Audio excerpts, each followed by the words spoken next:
I think it would have to be my mother, and not all in a positive way, as you and I have discussed in the past. Um, on the positive aspects, she taught me how to read. I'm internally grateful for that. Um, and then, it was a harsh upbringing. Had to be very quiet. Had to be the good girl, had to be the caretaker of her because she wasn't taking care of her own mental health. And that carried with me into adulthood, continuing to care for her until she passed in one capacity or another over the years. And then just, continuing that mindset of it was my responsibility to take care of everything. And thankfully, I am breaking free of that. But it's taken a long time.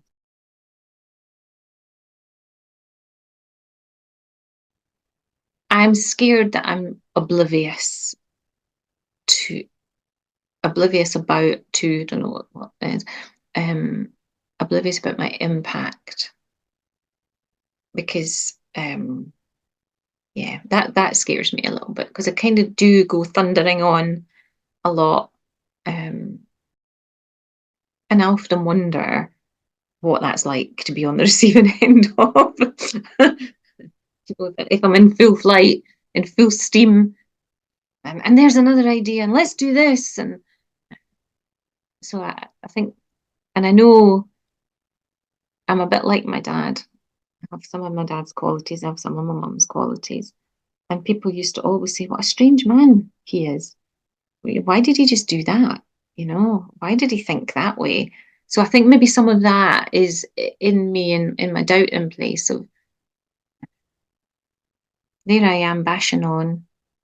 And maybe folk are going too much information or slow it down or I don't know. And it'd be lovely if everybody just went, no, I'm not okay with that or whatever. But I guess I'm scared that, well, maybe this is predicated on she who will not be named, who obviously hid stuff for a long time and then exposed it, but not properly. And that's that paranoia, if you like, just kind of lurks down in a wee corner. It's like, is this person okay that I've just said, come up with this idea or that I'm working at this because I work at a hell of a pace. We both do. And when I'm working with somebody, I don't slow my pace. Yeah. Why should you, Cathie? No. But I mean, I'd be happy for them to say, okay, I'm out. That's me. I have to stop now. Bye. Okay, bye. That's fine. I'll carry on. So I think that would be my initial. I might think more about that one. Yeah. I have a feeling, if it's okay to say, that you've been told that you are too much.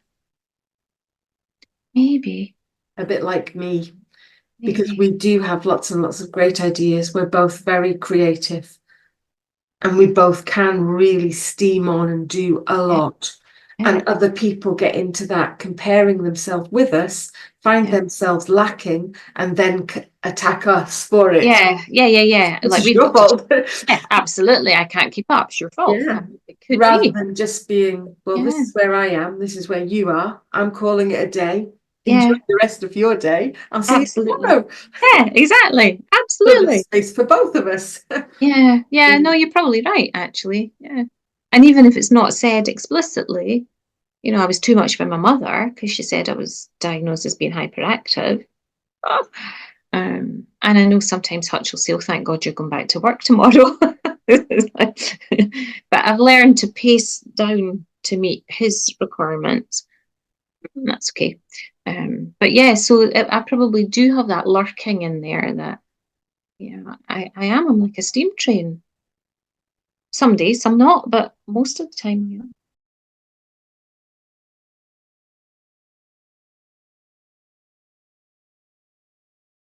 That's a stupid question. Fancy dress parties. I once went as a dead person and put all the makeup on with colouring pencils, water soluble colouring pencils, because that was what I had.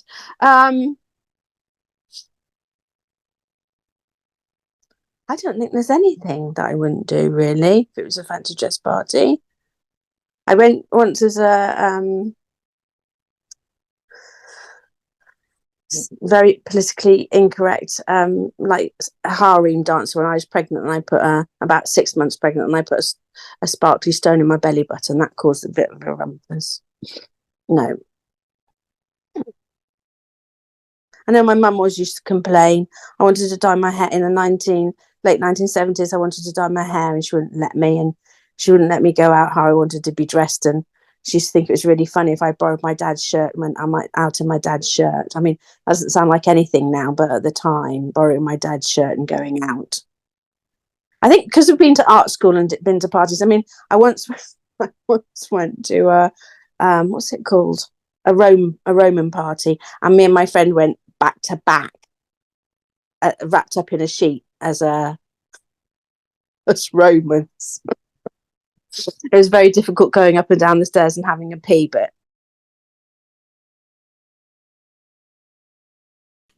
it would be my mum.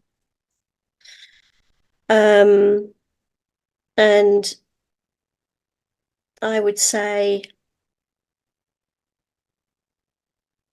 may I give you a hug?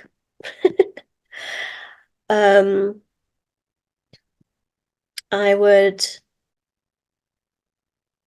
ask if I could share my gratitude for all of her support, her help, her energy, her time, her care when we were growing up.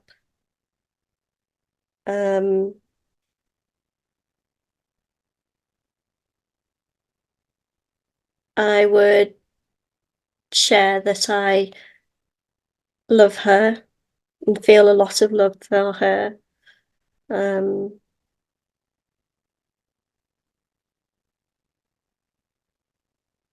And I think I would just I just have this desire to really get to know her as an individual. And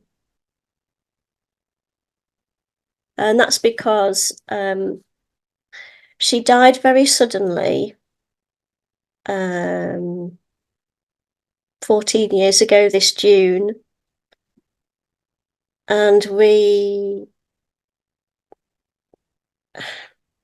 I didn't always feel like I could really open myself up to my mum, because it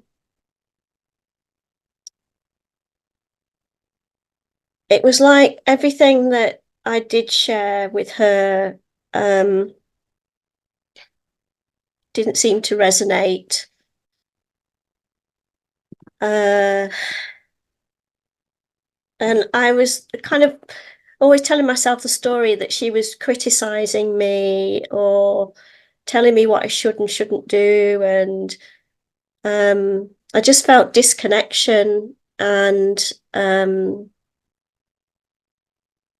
distance from who she perhaps really was. And I didn't even know how. I didn't even know how to have that conversation, that type of conversation with her. And I think I do now. And so yeah, I'd want to go back and practice what I now know, how I can talk to her, that allows two people to be fully witnessed, really, and appreciated for who they are. Because I don't think I felt appreciation for who she was, and I don't know if that is the same the other way around. I don't think it is, actually, from what I've heard from other people, but I know in myself I didn't feel that at the time, and but now I do. Very much so. And that's what I'd like to. I would definitely like to say that I feel so much appreciation for you as a person, as an individual, and what you did. Yeah. I wish I had a deeper connection with her, really. I do feel like I have a deep connection with her now. It's funny because I feel more connection to her now than I did when she was alive.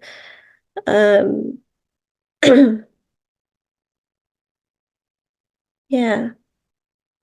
I don't really know how to explain that.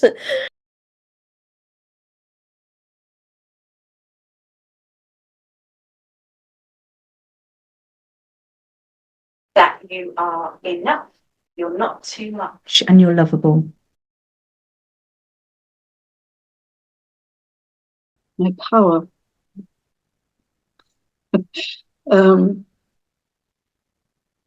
I went through a lot of life actually not realizing that I had any real power. And it's only in sort of slightly later in life that I've actually realized that it sounds an odd thing to say, and I'm not sure I can really explain it, but realize that I'm actually quite powerful. And my voice can be powerful, all sorts. And I think that scares me. And I remember my daughter saying once that I could be quite scary, and I was really hurt when she said that. And she said it was because when usually when there's an injustice of some sorts, I get I get really wound up. And she says, "What when I do that, and I'm really kind of spotting off or whatever, I am really scary, and it's the power and the anger that, or the anger that gives me power." And it was her saying that was quite scary, and I was a bit hurt actually at the beginning, but since then I've kind of come to see that actually that that I do have power. My daughter was she'd actually said it once before, and I'd not really picked it up when she was much younger, but she was a young-ish teen at this point and was going out by herself, but to things in the evening, I mean. But still, we lived in the city, and she was still at the stage of wanting me to meet her off the bus because we were right in the city, and yeah, and she was wearing mini skirts and stuff like that at the time. And what she was wearing shouldn't matter at all. But anyway, on this one occasion, I was standing waiting at the bus, and the bus pulled slightly past before it stopped. So she got off.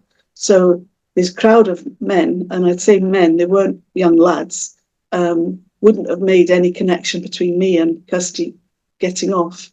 And one of them basically lunged towards her, put his hand up her skirt, whatever. Well, I went into complete roaring lioness mode, absolutely 100%. My daughter heard language from me that she'd never heard from me before. I just went for him, absolutely went for him. You know, he got the shock of his life. His mates thought it hilarious, but he got the absolute shock of his life. I mean, he was old enough to be her father. I mean, not that anything would have justified it, but a young teenager, maybe claim ignorance, whatever. But anyway, I pulled Kirsty inside, and it was then she said I was really scary, you know. But the power in that. But she tells other people that, but I think she tells it in pride, at what happened. But the power that rose in me. But you don't have someone mess with your head, do you? I mean, you just.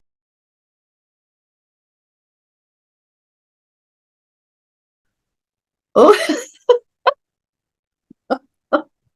how fucking. Ooh, sky's the limit, I think. Sky's the limit.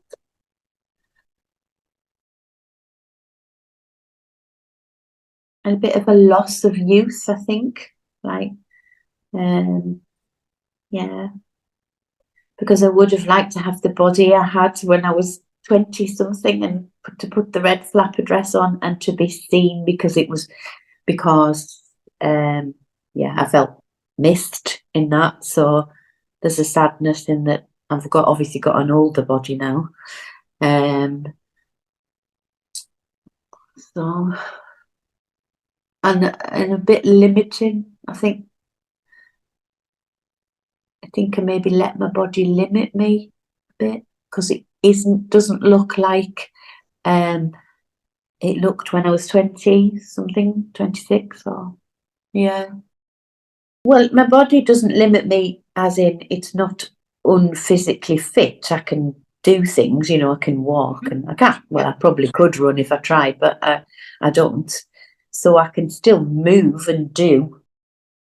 A bit stiffer than I was because I'm older, but nothing much, really. So I think it's conditions about how a body should look. And because it's an older body, and because I kind of missed out on the sexy young bit, then can I be that in this body? I think the answer is yes, I can. If I don't restrict myself in that belief.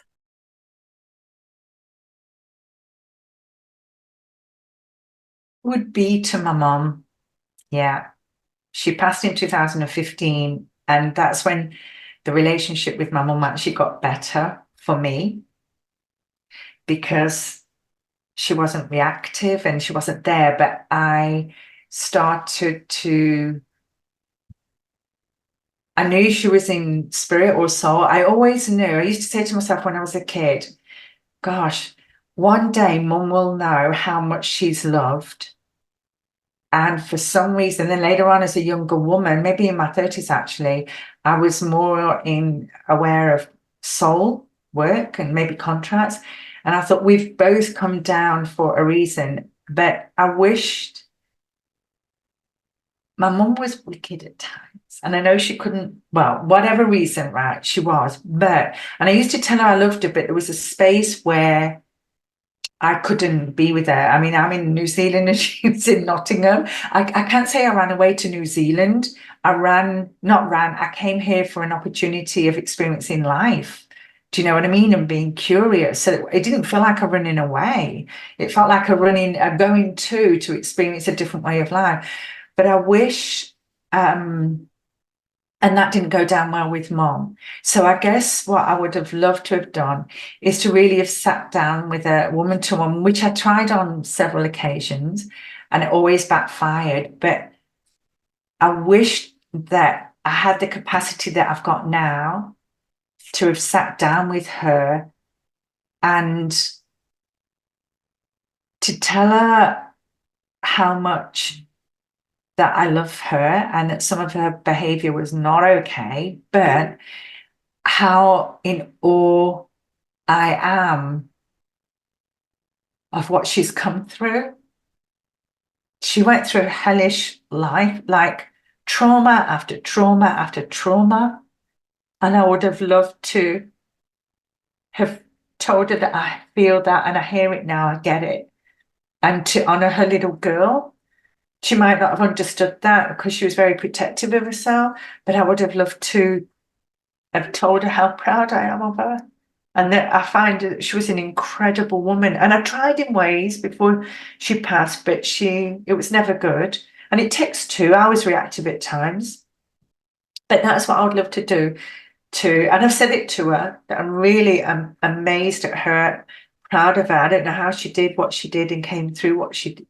So many traumas for one human life. It was like, oh, she didn't deserve that. So I would like to, love her, see her, honor her, tell her how proud I am of her, and an incredible woman, even though crazy a bit, mom. But, I wouldn't say that to her. But yeah, I would want her to know. And I think she does in spirit. I reckon she does, because I feel it's so big. But yeah, I would like to have told her that. Yeah, thank you.